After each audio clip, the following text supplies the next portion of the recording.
Okay, so we're going to look through this quick start guide and see what we do first. First couple of pages are safety instructions. Obviously we're going to read all of that. Already read the user manual and all of this previously. And then we're going to make sure we've got all of our package contents. The Luba, the camera system, the bumper,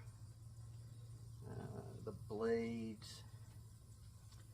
the stops, the charger, all the RTK stuff. Okay, I've got all of that, I believe. And then they've got a QR code for the user manual. And then the first step, it's going to have us install the vision module on the Luba. So I'm going to stop for a minute. Okay, first step in the quick start guide is to install the Luba vision module. It goes right here, and this is it. So they included a cool little screwdriver tool, and it has one end that's a Phillips head and then one end that's a hex, and you need the hex end to take these out.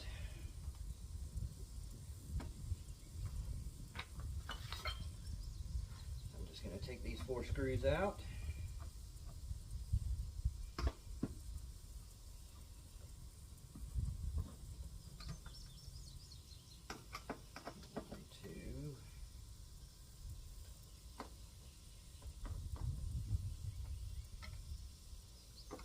Four.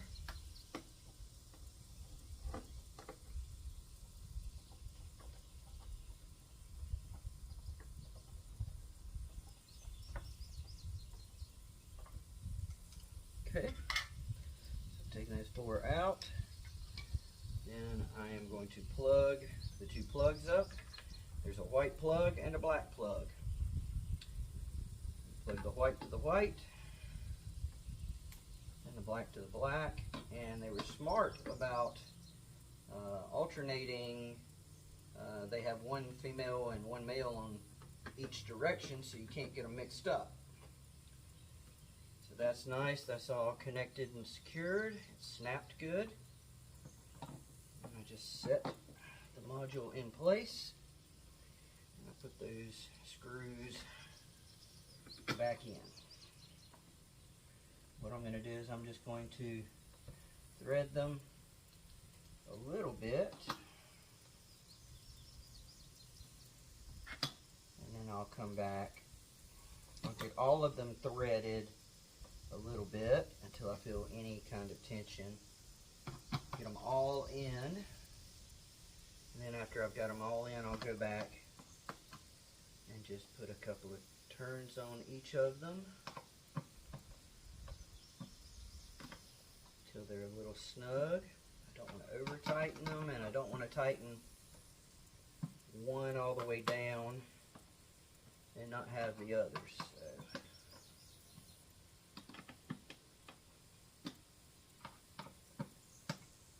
Okay, vision module is now in place. That was step 1. Okay, step 2 of the quick start guide for the Luba 2 is to install the bumper.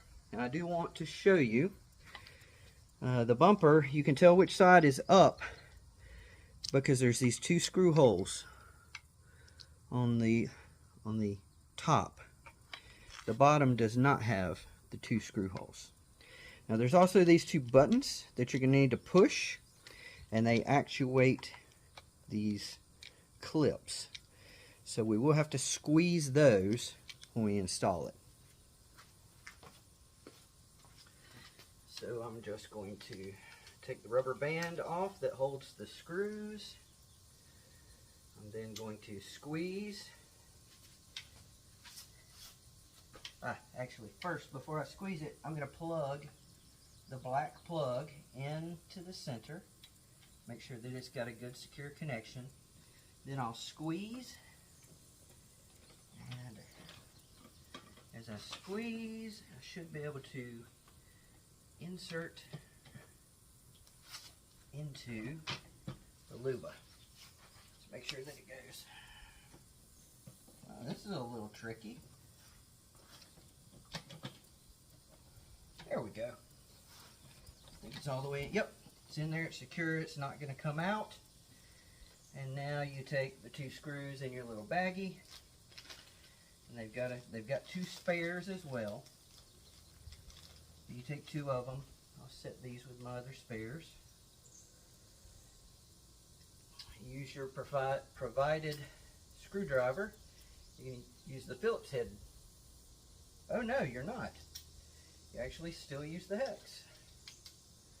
Use the hex side, and you put those 2 screws right in the top. And I'm guessing these are to keep the buttons that we pressed from being able to be pressed. I would guess these are just sort of lock screws so that that doesn't get pressed, so the bumper can't back its way back out. And I'm not wrenching down on it, I'm just getting it tight enough to feel the resistance. And that's it. Bumper is installed. Step 3 in the Luba Quick Start Guide is to install your security key. Now they do provide 2 of these security keys.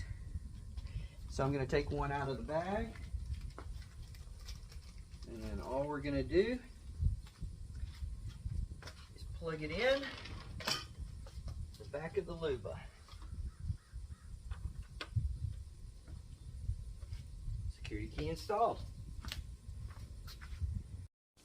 Okay, step 4. Now this is installing the RTK and the charging station. The one thing to keep in mind is after you've set up, you can move your charging station with no problems. But if you move your RTK, you will have to remap everything. You'll have to start over from scratch. So in my case, I'm actually going to set up very quickly to just play with the system, see how it behaves.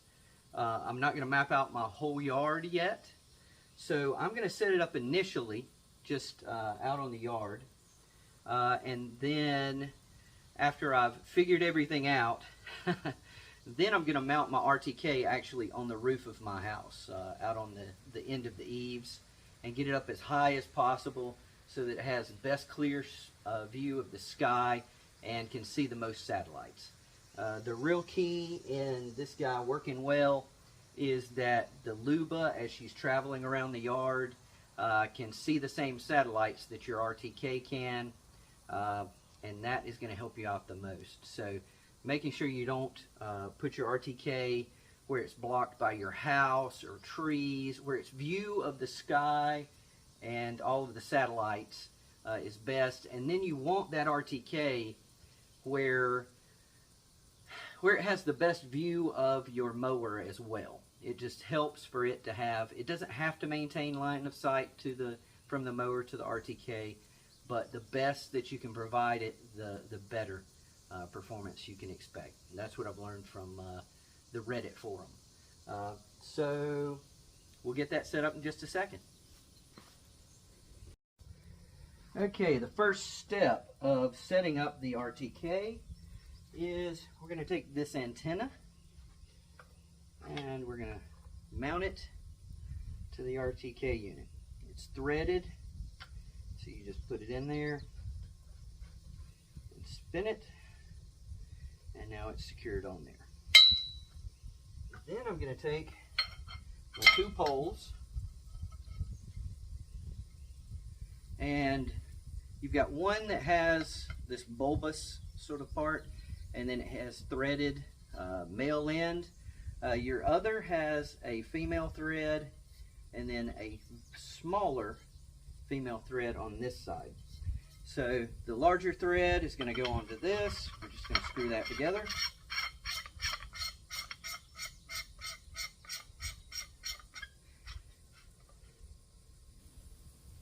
just going to turn them until the QR codes match. That way I know that it's put together tightly. And then I can take this guy, which is my, it's what you stick in the ground. And I can take it and I can screw it into the bottom.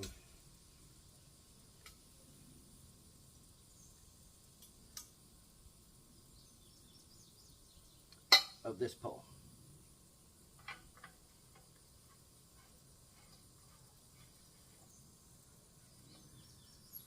This will give us something that we can stick down into the ground. We'll be able to stick that like a pitchfork into the ground. But be careful, don't hurt yourself. And then I can use this to put on the RTK. So I'm going to look at this for a moment. I didn't look at this in advance. Okay, so there's a slot right here, right? I'm going to take this cord and unravel it. And I'm going to drop this down through the top till I get to that slot where I can fish it back out, right?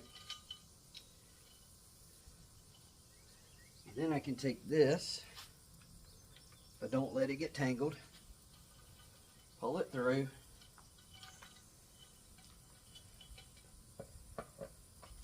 Set it on top.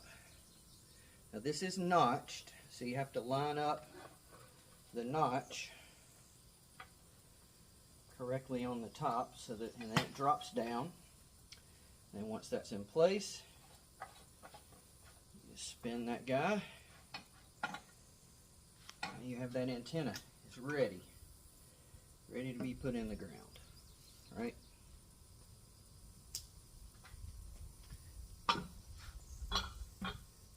Our next step is going to be to take the actual charging station base. Then we're going to use these screws to screw the base down into the ground. They included a plastic Allen wrench for screwing these into the ground to secure your base station.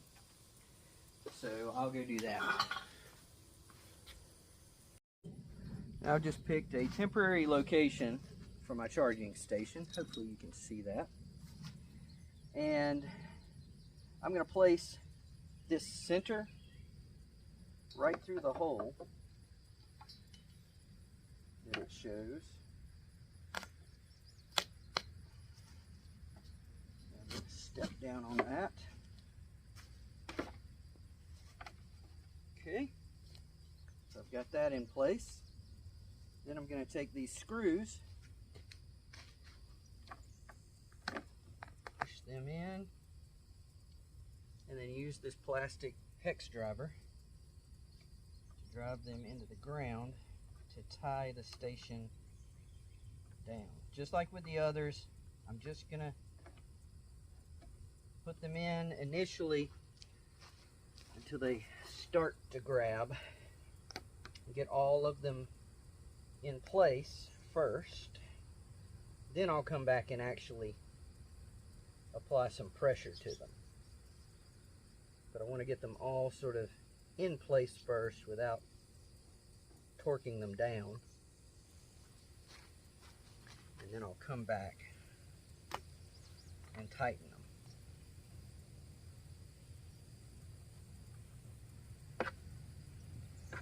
I do plan on changing the location for this charger and RTK, but I wanted to get up and running today and started so I could see how she behaves, learn some of the quirks, and then after that I will select and move this to its permanent location.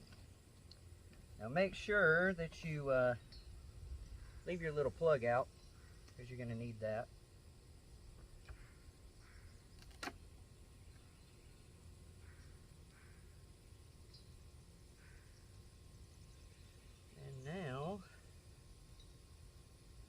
my RTK and my base station mounted. Okay, now that we have the station in place, I'm going to take, there's two connections that come out of the back of the charger. One has a single wire coming off the back of it, and the other has a double wire coming off. The single wire is what you can connect over to your RTK to allow the power for the RTK to pass through the charging station. Now this is if you're going to mount your charging station and your RTK in the same location. You don't have to do that. You can mount them completely separately, which is what I'm actually going to do later. But for getting it up and running and just testing and checking everything out, I wanted to have them set up quickly right here together. Then you're going to use the power cord that is for the charging station that has the dual lines coming off of it, and you're going to plug that up to the one that has the dual lines here. Just going to unscrew that.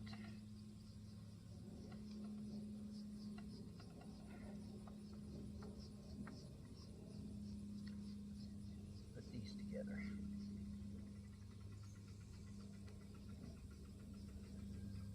Make sure after you push them together, they are notched, so you have to get them in the correct orientation. But once they press together, you can then screw the cap, and I'll keep it nice and watertight. And that's it for setting up the base station.